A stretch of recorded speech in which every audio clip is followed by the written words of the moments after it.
What's he do that gets him wide open past the safeties? Just great play calling. I mean, you could have got past those guys. No, I'm just kidding. Mac's got a unique ability to run really fast and cover a lot of ground with those stride length he has. And that's something a lot of people don't have. He can get up to full speed in 2 or 3 steps, and the steps are so long. So he doesn't look like he's running, but before you know it, he's running by you. I mean, 3 touchdowns in one game. Have you seen any production like that out of a player before? Yeah, I had 1 catch 5 in one game. Who was that? Chesley Borders, Arizona State, 2002. I was there. I covered that game. I think it was 5. Yeah, and it was 5, and it was they had a guy named Barth who missed 3 field goals, by the way. Yeah. How's that for karma? Yeah. In certain games, like certain wide receivers have bigger games versus others. What is that? Just play calling or matchups? Sometimes matchups, sometimes just, what they're doing on defense and being in the right place. He just happened to be in there where he called certain things, and, it could have been Bug, it could have been Quinshad, it could have been anybody, really. It could have been Switz. It was just the way it worked out. Did you see Ryan Switzer's tweet with the picture on the whiteboard? I did see that. Do you have any thoughts on that? No, I mean, I think it's just kind of part of the game when kids remember things and people remember things, and whether you respond to it or not, that's somebody's personal choice. But,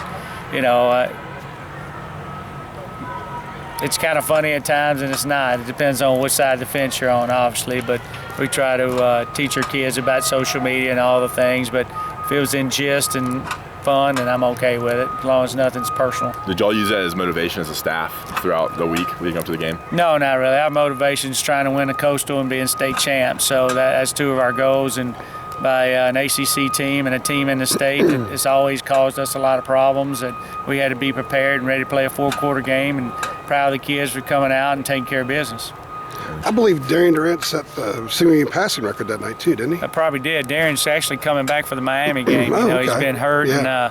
and Darius Bowman called me today, and he was player of the week or whatever up in Canada, and caught like 11 balls for 200 and something yards and a bunch of TDs. So he said Darren was coming back. He's been hurt all year, unfortunately. The first touchdown that Matt caught the other night, could he have made that play a month ago? Was he healthy enough to make that play a month ago? I'm not sure, but I know he was that night, and that's something we trying to been working on, is to get our guys healthy. It's that kind of mid-season type deal where you're getting into the bumps and bruises and just the effects of football. He plays a lot of special teams, obviously most of our guys do, and covers kicks and all the things you do. So he sure was flying that, the other night. He looked healthy. And 7 o'clock game, the air's a little crisp, a little cooler, starting to get football weather, so guys kind of have a little pep in their step, bounce around a little bit. You coach a lot of NFL players, so guys who play in the NFL. Do you think Mac has potential to be a draft pick? I do. I think a lot of our guys have a chance to play at the next level and in certain roles. And certain teams are looking for certain things, whether it's a punt returner or a special teams guy, or a guy can be a deep threat. And it's extremely hard to make that level. But I think all our guys, some of them possess some talents that they'll want to see. Now, I've seen Mac. I saw him last year do the things he did. You were mentioning a second ago that he's got that long stride, so it doesn't really look like he's going as fast as he is. On that particular play, it looked like he kicked it into another gear to get under the ball. Did he, or is that just his stride? No, I think one of the throws, I can't remember them all, but on one particular one, once the ball, Queese really did a nice job of throwing it out there where he could go get it.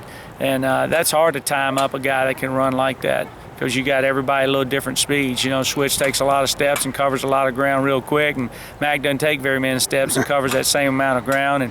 And Bug's long when he gets going, and then Quinshad's long, and then you got Washington, who ran on our track team, is really fast. So all those guys have fast speeds, that just run at different levels. So it's hard to match up with a guy like that. And for Mac, it's not just the speed. He caught the ball that hit the helmet, but last year he had a couple amazing catches at Virginia. He had that one catch for a first down against Georgia Tech, when I think it was on the game-winning drive. He can do a lot more stuff than just run those long routes and beat people down the field. No question. I think a lot of people last year thought, Mac just didn't want to be a deep threat guy, or a guy that's always thought of as just, I can take the top off of it. So you see him being a possession receiver and being able to move the chains, and that's something he's worked with this past year, really becoming a complete receiver, being able to block, and that's what I was really most proud of our guys. I think Mac led the way in knockdowns, and the guys really got after people on the perimeter, and we have to do that in order to be successful. If we're going to run the ball, we got to be able to block. And didn't he have a key block on Elijah's long touchdown run? He was did. blocking downfield on that too. So he's got. He says he's a football player because he's a special teams guy. So you got to have that football player mentality, and that's just a sign of the many different things he can do. It is, and we want to be a complete player. And here we're talking about being a great teammate, and when you don't have the ball, let's block for somebody else, because while you're getting the ball, obviously 10 other people are doing something they're supposed to do, so you can do that. Thanks a lot, Coach.